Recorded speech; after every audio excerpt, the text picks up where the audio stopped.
அன்பு குழந்தைகளே, பெரியோர்களே, உங்கள் அனைவருக்கும் என்னுடைய வணக்கம். எப்படி இருக்கிறீர்கள் செல்வங்களே?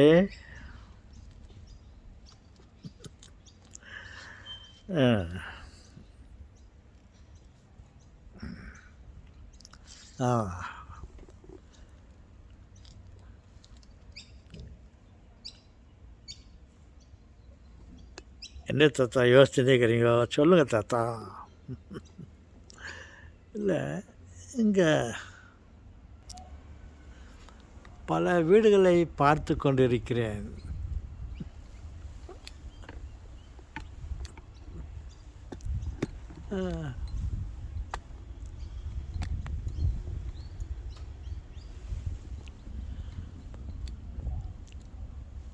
இவைகளை பார்த்து கொண்டு எதையோ நினச்சிக்கின்னு இருக்கிறேன். என்ன தாத்தா நினச்சின்னு இருக்கிறீங்களோ? இல்லை, பாருங்க, கடவுளை நம்மளை படைச்சிட்டு, ஏன் நம்மளை படைக்கிறதுக்கு முன்னவே நமக்கு இருக்கிறதுக்கு ஒரு பூமியை படைச்சிட்டாரு, மேலே வானத்தை படைச்சிட்டாரு. நமக்கு இது போதுமான அளவு நினச்சின்னு அவர் நம்மளை சந்தோஷமாக வாழ விட்டுட்டார்.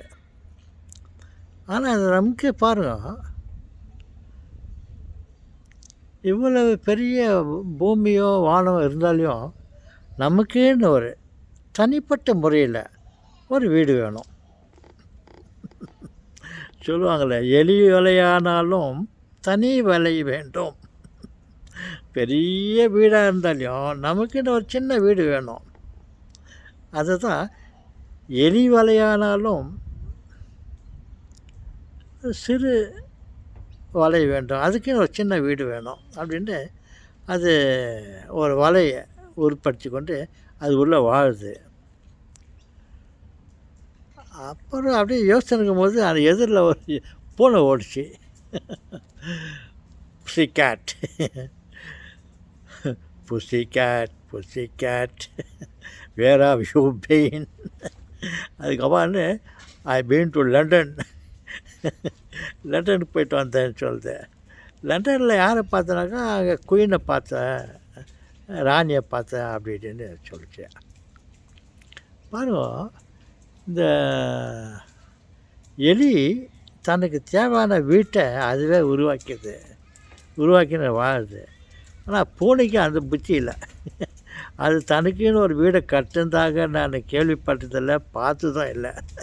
இது இப்படியே ஊராக சுற்றிக்கின்னு வீடாக சுற்றிக்கின்னு அங்கங்கே கருத்த அது சொந்தமாக எடுத்து சாப்பிட்டு வந்துட்டுருக்குது.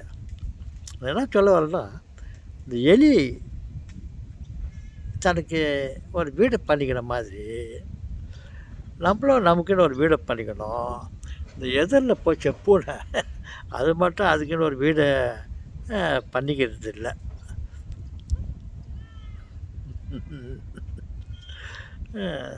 அதுக்குன்னு ஒரு வீடை பண்கா கட்டி கூட அது எப்படியோ வாழ்ந்துன்னு போகுது. ஓகே செல்வங்களே, மீண்டும் சந்திப்போம்மா.